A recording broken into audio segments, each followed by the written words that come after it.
comes to plant-based, most people tend to think of it as just a diet. And that's only natural because especially in the beginning, there's so much emphasis put on your food.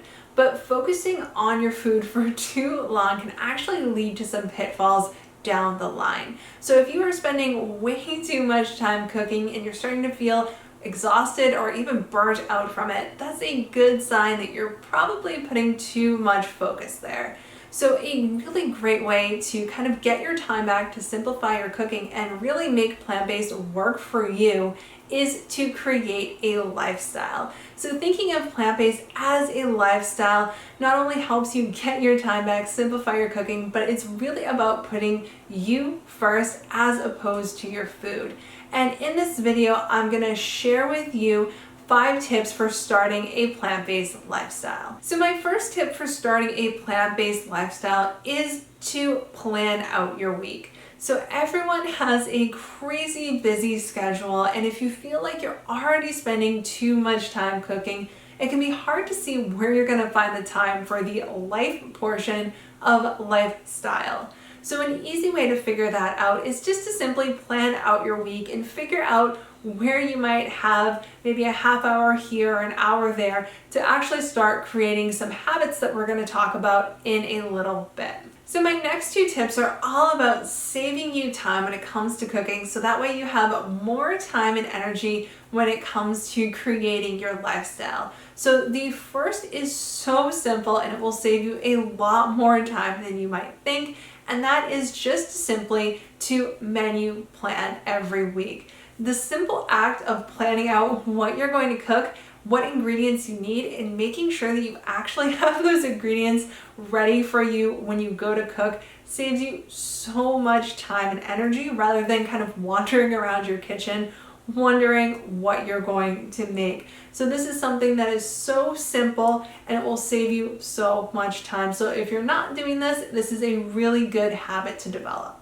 So tip number 3 is also designed to save you time in the kitchen, and that is to simplify your recipes. So I see a lot of people get caught up making these really complicated recipes that take a ton of time and have a ton of ingredients.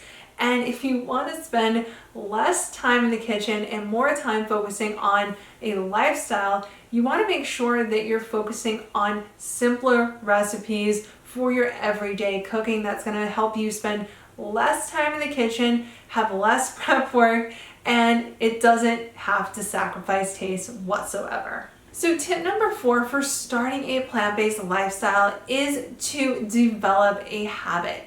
So if you want to go from diet to lifestyle, you have to go beyond your plate. And the simplest way to do that is to create a habit that you can do at least once a week that reinforces that reason of why you wanted to go plant-based in the first place. That way you're creating a support system. You're not just focusing on your food, you're focusing on you and what you want and creating a lifestyle that actually works for you. So my 5th and final tip for creating a lifestyle is to adapt as necessary. So if you want plant-based to last long term, you need to make sure that you're going to create a lifestyle that works for you. And you don't always get it right the first time. So if something isn't working for you or something needs to get changed or tweaked, you want to make sure that you give yourself the time and space to do that. So really adapting as necessary is absolutely essential for making plant-based work for you long term. So I hope you enjoyed this video. If you did, feel free to give it a thumbs up and subscribe so you get notified whenever I put out a new video. And if you want to learn how to simplify your cooking and create a plant-based lifestyle that works for you, I'm sharing all of my best tools, strategies, and tips inside my new program, Plant-Based Living Made Easy. You can find a link to that in the description and in the comments below, and I will see you next time.